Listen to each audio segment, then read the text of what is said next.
Assalamualaikum warahmatullahi wabarakatuh. Halo semuanya, perkenalkan nama saya Alia Adila. Saya dari Prodi Pendidikan Masyarakat, Fakultas Ilmu Pendidikan Universitas Negeri Jakarta.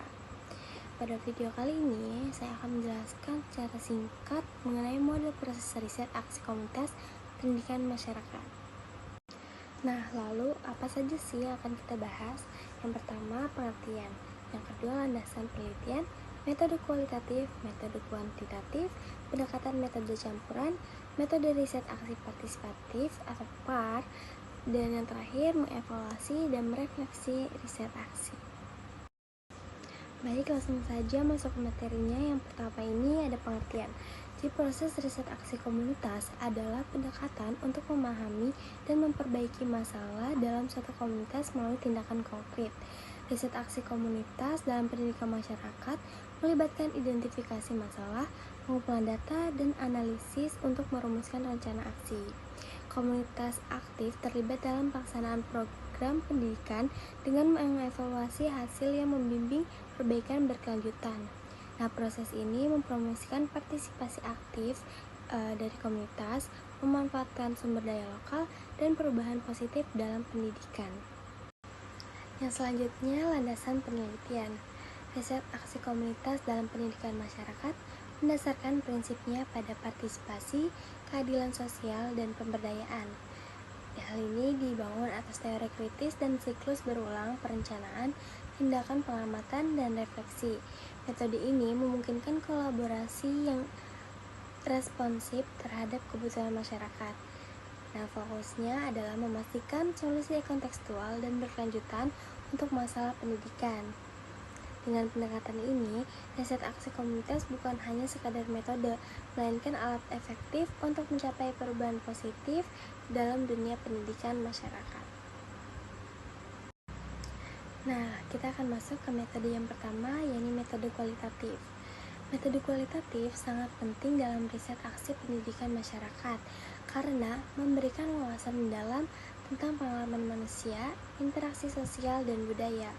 Metode ini menggunakan berbagai cara seperti wawancara, focus group discussion atau FGD, observasi, dan analisis dokumen untuk mengeksplorasi makna, interpretasi, dan pandangan pribadi. Teori kritis etnografi dan grounded theory menjadi dasar teoritis yang membimbing penelitian.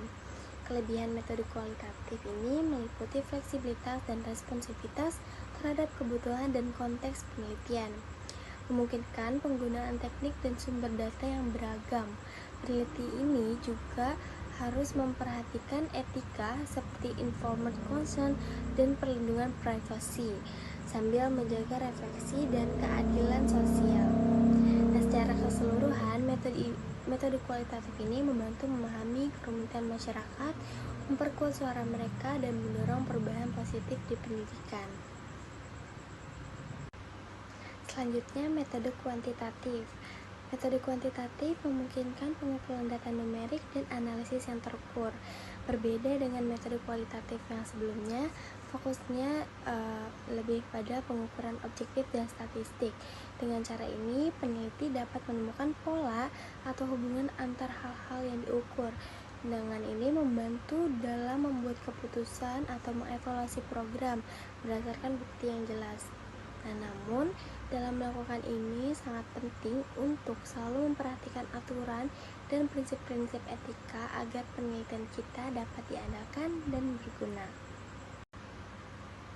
Metode yang selanjutnya yaitu penelitian metode campuran. Metode ini menggabungkan kekuatan metode kualitatif dan kuantitatif untuk memberikan pemahaman yang menyeluruh tentang fenomena dalam pendidikan masyarakat. Nah, metode kualitatif seperti wawancara, FGD, dan observasi menyediakan wawasan kontekstual, sementara metode kuantitatif termasuk survei dan analisis statistik itu membantu mengidentifikasi pola numerik.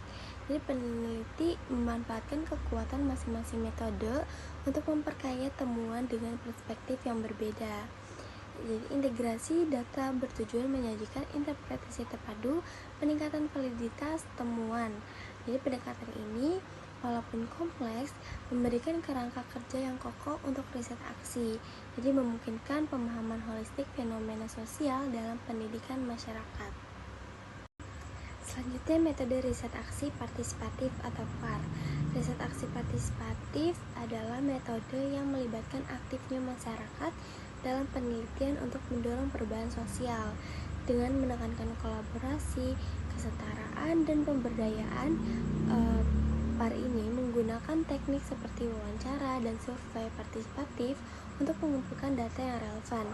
Siklus refleksi dan tindakan berulang memungkinkan masyarakat mengatasi ketidakadilan sosial dan mengembangkan strategi tindakan. Penerapan PAR ini memerlukan prinsip etika seperti rasa hormat dan keadilan sosial.